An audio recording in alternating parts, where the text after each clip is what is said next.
तो मेरठ में गैर ममालिक से लौटे 297 लोगों में से 13 लोगों ने गलत मोबाइल नंबर और पते दिए हैं। इंतजामिया ने लोकल इंटेलिजेंस यूनिट को पता लगाने की जिम्मेदारी सौंपी है ताकि ये मालूम हो सके कि किसी के साथ खतरनाक ओमिक्रॉन वेरिएंट तो गैर ममालिक से हिंदुस्तान नहीं आ गया।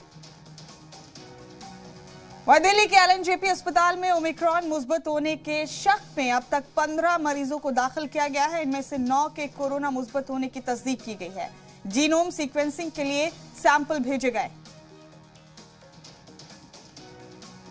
और आप बता दें कि वजीर खारजा एस जयशंकर ने इंडियन ओशन कॉन्फ्रेंस में बहरे हिंद में चीन के बढ़ते गलबे पर इजहार तशवीश किया। उन्होंने कहा कि पूरे एशिया में खित्ते के तनाजात और कशीदगी में इजाफा होगा।